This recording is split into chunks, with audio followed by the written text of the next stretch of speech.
Hey guys, this week here on TrackCast, for one, my name is Mike Hedrick, Pit Boss, and I just want to thank you guys. We're going to start with Sharpie, and actually thank Sharpie very much for inviting me up to Bristol Motor Speedway here for the night race. I'm going to be at the Sharpie experience. It's going to be amazing. We're going to have a great time Friday and Saturday. You're going to catch me there from about noontime until right before the race gets going. We are going to have a blast, but let's get back to work here. Hey, TrackCast this week here, we are at Pocono, and Pocono is going to be there. It's actually in Long Pond, Pennsylvania. It's up there in the beautiful mountains. It's going to be awesome. The thing about it is they're going to be there for the Good Sam RV Insurance 500.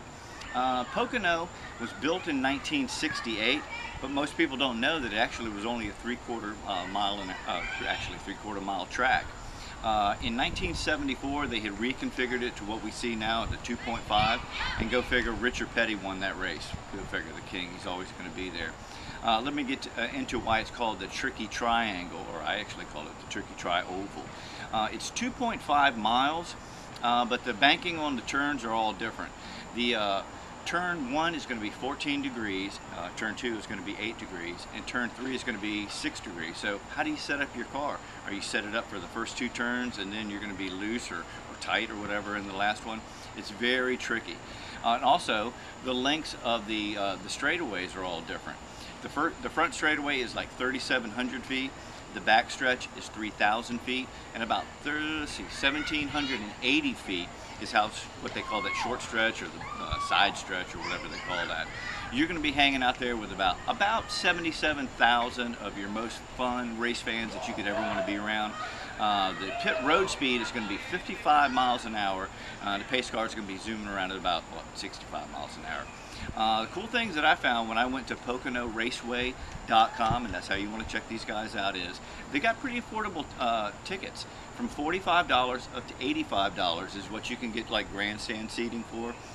They had some real cool, I think they call it Victory Circle thing, where you got to be there before the race, and the salutes and all that kind of stuff, and be there at Victory Lane. It was about $250, and if you wanted the skybox, hey, you got 500 bucks, go for it. I think it's going to be really cool. Camping is really going to be neat, because the tent camping is between $125 and up, and it may also be like a $50 charge for each additional person besides the one. But it's like a 20 by 40 space, so that's a lot of room to get in there, tailgate and party, hang out with your buddies. RV camping is like from $175 up, and hookups and water and electric and all that kind of stuff. And let's see, oh, they got a real cool one where you could be trackside, $500 a spot. How cool would that be?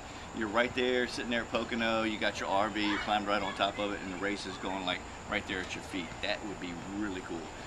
The neatest thing to me that I like about what Pocono does is they have it. They have like a mobility, people that are limited with mobility. You can go to their website and fill out a form, and they've got a free scooter that you can ride around, because that's a big track, 2.5 miles. If your seats are there and you park there, it's a long way. So that's going to be really cool. Something else that's going on, not outside of, or actually outside of Pocono, is my boys over at Bristol Motor Speedway have got some really cool things going on. You can get a ticket for both the Nationwide and the Cup race for $99. The biggest thing that they got going is like a driver special. You can get special ticket prices, and you get like your race ticket. You get like a meet and greet kind of a thing, or question and answer thing with, like, say, Jimmy Johnson or Dale Earnhardt Jr. Paul Menard's going to be there, Clint Boyer, and also a couple more guys are going to be there right there. And it's at actually a pretty cool low price. You actually get a hat, and there might be a case of cans going to be there. That's what it is. And there'll be some signing, and probably be with a Sharpie. Uncap what's inside. And so that was a plug. Working on that already. Hey, let's see, what else is going on out there? Let's see. So you want to check them out at BristolMotorSpeedway.com is how you get in touch with those guys. And that's about all we got. I'm hanging out here in the summertime. I got a pool right here behind my house. So I'm lounging, getting ready to fire up the Weber grill over there. So hey, you guys have a great week. Check out the race, and I'll catch you next week. See you guys.